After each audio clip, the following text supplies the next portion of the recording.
Hey there, Dallas-Fort Worth.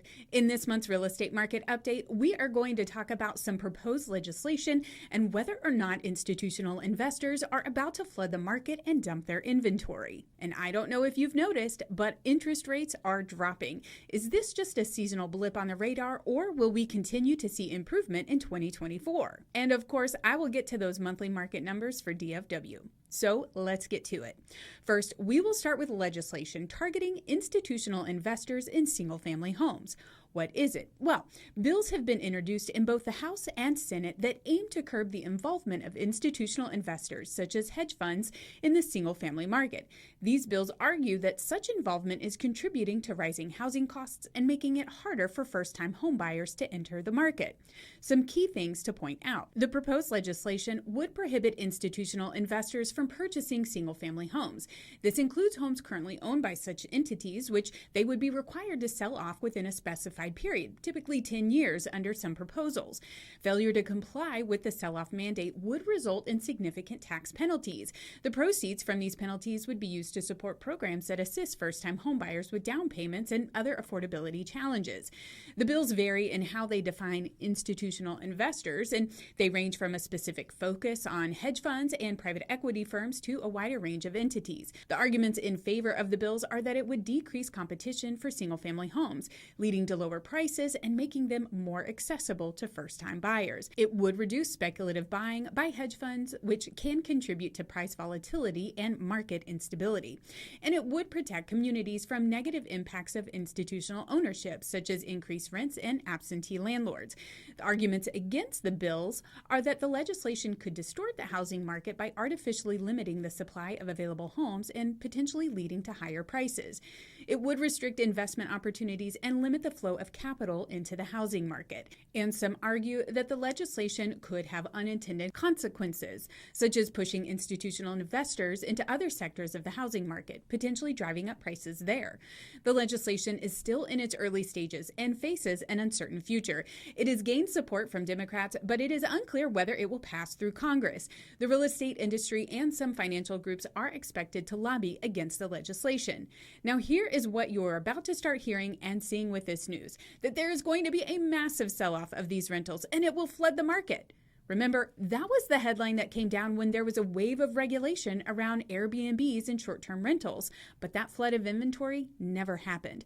First, it takes a long time to implement new laws, and in the case of the Airbnbs, a lot of those owners switched their model to long-term rentals and held on to their asset. Second, this law is nowhere close to being passed. Also, beware of those clickbaity headlines that tell you investors are about to flood the market with inventory. It is an easy trap to fall into when some analysts say there are as many as 700,000 single-family rentals held by institutional investors. I don't think this flood of inventory is likely for many reasons. First, one of the bills allows a 10-year window for selling off the inventory. That's a long time.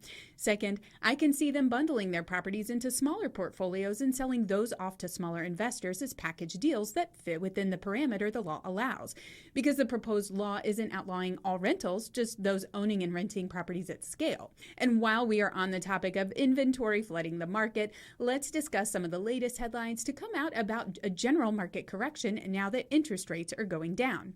There is a super popular real estate influencer telling everyone that we are about to see the largest real estate correction of our time.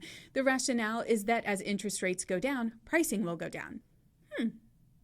That does defy all logic. And to be fair, the market has defied logic over the past few years.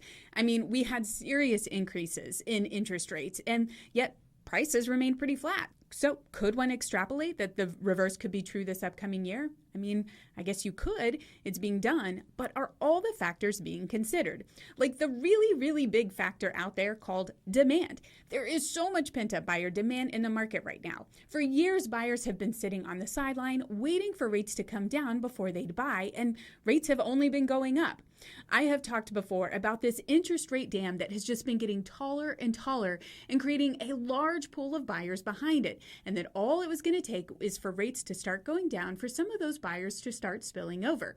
And it's happening. And the second biggest factor that will prevent a flood of inventory to the market is that not all potential home sellers are going to rush to get their home on the market. We are experiencing an interest rate lock-in effect. People are locked in at rates that are so low, they do not not want to get out. According to Redfin Research, 91.8% of homeowners have a mortgage below 6%, and 82.5% of homeowners have a rate below 5%. That is a lot of people who will need a lot of convincing to move if they're not in a position where they have to move. Now, that convincing will come in the form of equity they have in their home, and they will want a lot of equity if they're going to move. And the only way they'll have that equity is if prices remain strong. So if that means prices start going down, which some real estate influencers predict, these homeowners will just sit tight like they've been, enjoy their below market interest rates, just like they've been doing for the past few years. And sure, there are always reasons people need to buy and sell, so there will be some who forgo their great interest rate for the sake of a move, but those will not be at numbers large enough to constitute a flood to the market. Speaking of interest rates, they are going down. At the recording of this video, Mortgage News Daily has interest rates at 6.65% for a 30-year conventional loan, and a 30-year FHA loan is down to 6.12%. The mortgage markets are likely already taking the latest news from the Federal Reserve into account and have decreased rates in anticipation of rate drops by the Fed in 2024. If you missed it, the Fed indicated they will likely reduce the federal funds rate by 75 basis points over next year to take place in the form of 3 rate cuts. Now, we don't know when those rate cuts will happen, but rates went down immediately after the news came out. All right, now for the DFW real estate market performance for November. The average sales price was $452,261, and that is a 2.7% increase from last year. New listings went down month over month, but up 7% year over year, and we're at 10,603 new listings. The overall number of homes for sale changed its trajectory and decreased last month. We now have 31,398 homes on the market, and that is a 1.5% increase from this time last year. The number of closed sales went down last month to 7,173 sales, and that is down 7% from last year. We now have 3.4 months of inventory. We went down month over month, but year over year are up 9.7% on inventory on the market. The time it takes for a home to go under contract is averaging 47 days, and that's up 11.9% from this same time last year.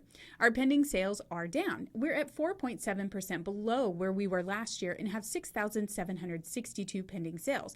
Now, pendings are a leading indicator for future closings, so when we see pendings down, it means our closings are going to be down next month. This is also a very typical trend for this time of year, regardless of what's going on with other real estate news. Our average sales price per square foot for DFW is up 2.6% from last year and is at $200 a square foot. The amount homes are selling for as a percentage of the original asking price went down again.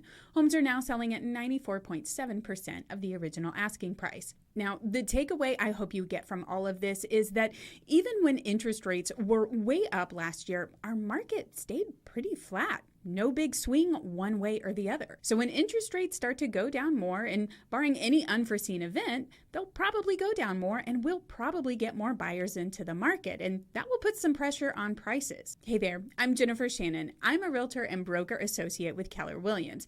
If you like being in the know about what is happening with the real estate market in Dallas-Fort Worth, be sure to like and subscribe to this channel. If you have any real estate plans for the next 12 to 24 months, let's schedule a no obligation strategy session to explore the opportunities of buying or selling in today's market. You might be surprised at what you have available. Simply go to crazyrealestatemarket.com, or you can reach me by phone or text at 214-803-4444, or start with an email to me at JShannon@kw.com.